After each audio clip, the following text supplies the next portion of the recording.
¿Cómo le va, Omar? Buen día. Para usted, buen mediodía en realidad, para usted, para todos ahí en el piso y para toda la audiencia.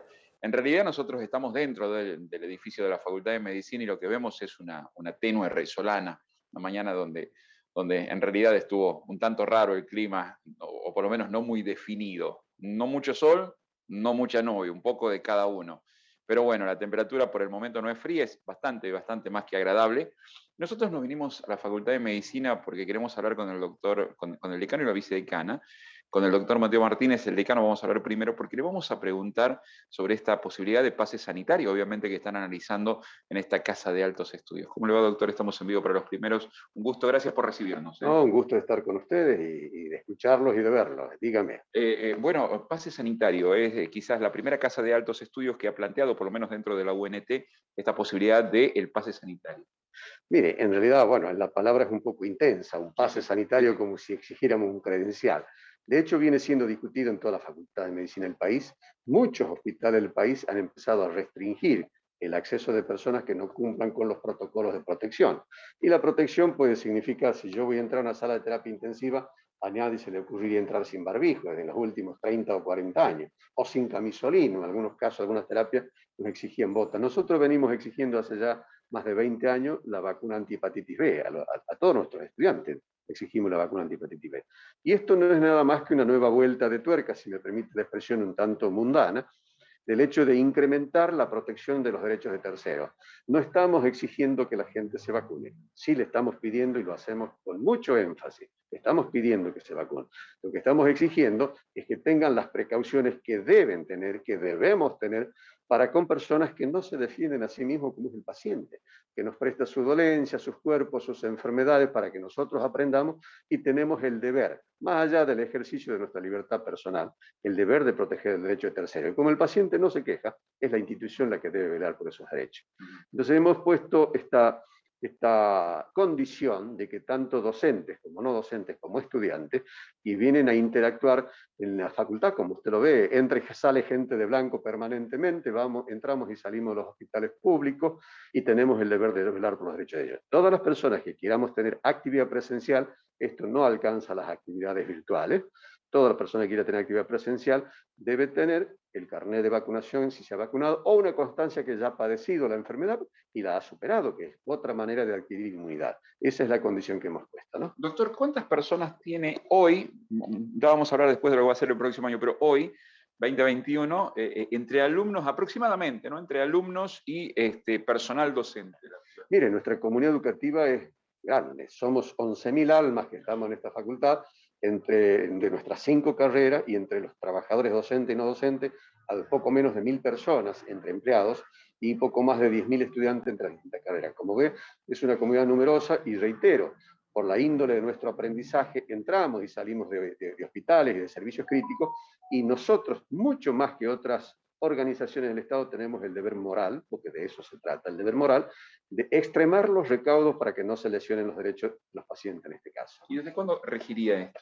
Desde la entrada en vigencia, que es el día de hoy. El Consejo Directivo, ayer por unanimidad, a instancia de la profesora Tefaja y mío, quiero señalar también que esto ha salido la iniciativa, la hemos madurado en una reunión de profesores, cerca de 80 profesores que nos hemos reunido en forma virtual, para, entre otras cosas, analizar cómo íbamos a seguir este segundo cuatrimestre, y salió la iniciativa y fue prácticamente por unanimidad el claustro de profesores pidió que tomáramos una medida en este sentido, porque nos parece que en la Facultad de Ciencia de la Salud debe promover la vacunación, y el mejor modo de promoverla es siendo el ejemplo.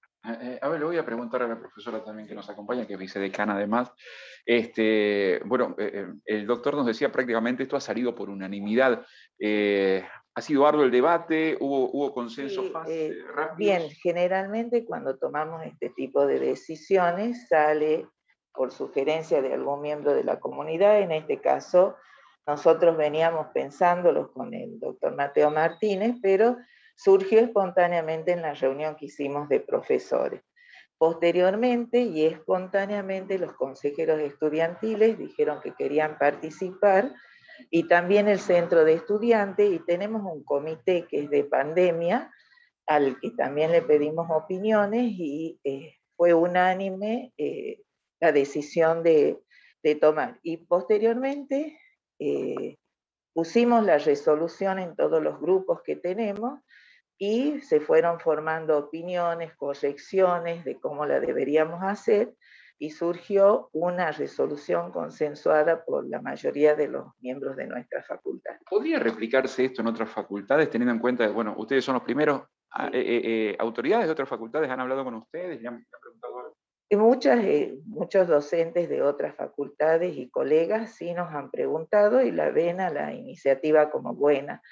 Y significa, bueno, después tomar decisiones. Lo que pasa que nosotros, como ciencias de la salud, y estando en la cuestión de preservar y conservar la salud del otro, tenemos una actitud que debe ser más responsable en ese sentido. Gracias. De nada. Bueno, ahí estaba el doctor Mateo Martínez y la doctora, a ver, Liliana Tefaja. Tefaja, ahí está, es raro el apellido. Pero bueno, ahora en esto, Omar, vamos a dejar algo, porque fíjate lo que dijo el doctor Mateo Martínez, son 11.000 almas las que andan acá en la facultad. Atento con esto, y vamos a ver en otro momento para profundizarlo más al tema. El año que viene se modifican las condiciones de ingreso a la Facultad de Medicina. Recordemos que este año hubo 4 exámenes, teniendo en cuenta, bueno, lo que había ocurrido el año pasado. Entonces hubo ingreso 2020, recuperación 2020, ingreso 2021 y recuperación 2021. El año que viene esto cambia, así que bueno, vamos a profundizar en algún momento con las autoridades de la facultad para que nos cuente cómo va a ser la metodología para aquellos que quieren ingresar en el 2022. Bien, excelente cobertura, lo escuchamos con mucha atención, Fabián. Saludos al doctor Mateo Martínez, pero una sola consulta, Fabián. Si podríamos conversar con el doctor Mateo Martínez, pero para facilitar directamente lo siguiente.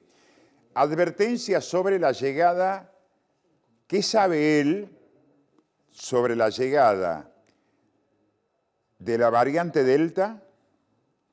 Y el otro tema, la pregunta a futuro es, ya algunos países están proyectando la tercera dosis para noviembre, diciembre, el caso de Uruguay, y ya incluso están proyectando, diagramando la vacunación para el próximo año. Y en el medio se está colando este tema que los países van a tener que aprobar alguna ley para que también esta vacuna sea obligatoria. 2 consultas en una para el doctor Mateo Martínez, a quien lo estoy viendo y le mando un abrazo.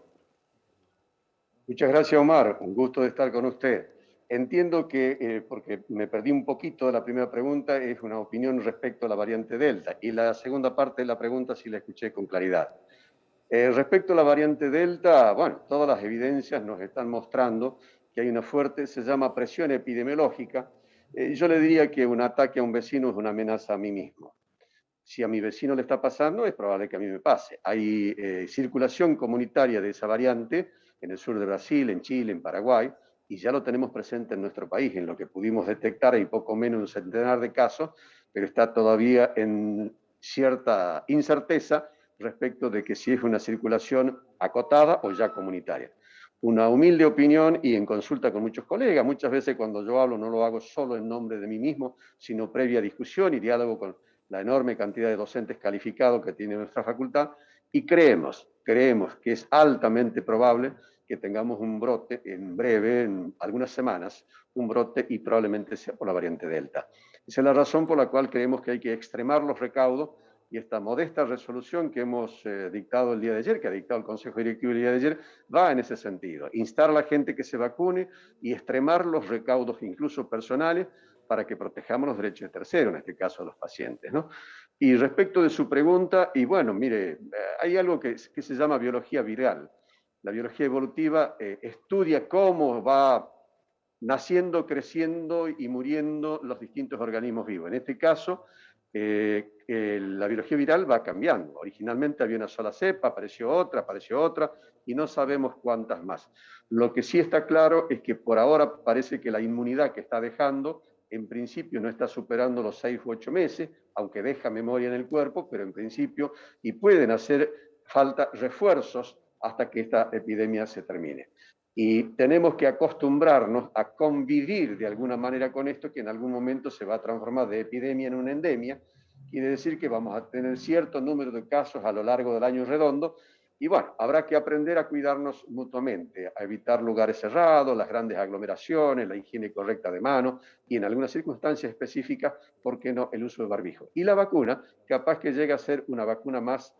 Quiero recordarle, Omar, que Argentina y casi todos los países del mundo tienen dos grandes grupos de vacunas. Las vacunas de programa, es decir, aquellas que han sido instituidas por un decreto o ley nacional y que tienen el carácter de obligatoria, y las vacunas de campaña, que son aquellas que de pronto aparece un nuevo bichito que agrede y amenaza a las personas y hay que hacer una campaña de vacunación específica. Es muy probable que esta campaña de vacunación anti-COVID, con el tiempo, si esto sigue así, termine transformándose en una vacuna más del programa obligatorio que tiene nuestro país.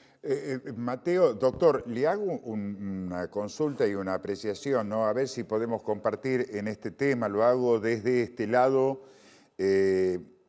con una total falta de conocimiento, pero con la percepción de lo que uno habla y está viviendo en este tiempo, ¿no? Ayer planteaba el tema, ¿cómo va a enfrentar la sociedad una vez que pase la pandemia? Y hablaba acerca de adecuar también el tema educativo a la sociedad que vamos a tener que compartir. Y hablaba específicamente tomando como ejemplo el tema de los Juegos Olímpicos y lo que desnuda a cada atleta, de lo que los ha golpeado el encierro, de la presión que tienen en los entrenamientos, de las presiones que tienen a través de las redes sociales y de la presión que vive cada uno de los argentinos por la falta de trabajo, por el tema quién no perdió un amigo o un familiar por el COVID, de pensar también en una nueva educación. Y hablaba de la educación emocional. Hoy veía el informe relacionado con la deserción educativa en Tucumán, decía qué nos espera en las próximas generaciones. Hoy estamos viviendo todavía un reflejo de lo que fue el desastre en el 2001. Pensemos a 10 años cuál va a ser la niñez y la juventud de lo que hoy están viviendo la pandemia, porque sabemos del incremento en el consumo de alcohol, en los incrementos en el consumo de drogas, de la violencia individual y colectiva. Y digo, ¿qué tenemos que hacer para mejorar la calidad de vida individual y colectiva y tener que comenzar a hablar de otro tipo de educación? Y ahí incorporar la educación emocional. Le pregunto a usted, porque usted es el formador de los profesionales en materia de salud en la provincia de Tucumán, donde pueden ingresar las distintas especialidades y podemos sumar incluso a los psiquiatras y podemos sumar también a los psicólogos. ¿Habrá en algún momento decir, bueno, ¿a dónde estamos parados y cómo nos recuperamos de este cimbronazo mundial que estamos viviendo? Muy interesante su pregunta, Omar. Creo que lo primero que hay que hacer es tomar conciencia. Hace pocas semanas un biólogo tucumano dijo, esta pandemia es solo una advertencia. Y yo creo firmemente que si seguimos viviendo como vivimos, depredando la naturaleza, consumiendo y tirando desperdicios en todas partes, hacinándonos en ciudades y despoblando el campo, y las amenazas van a seguir existiendo.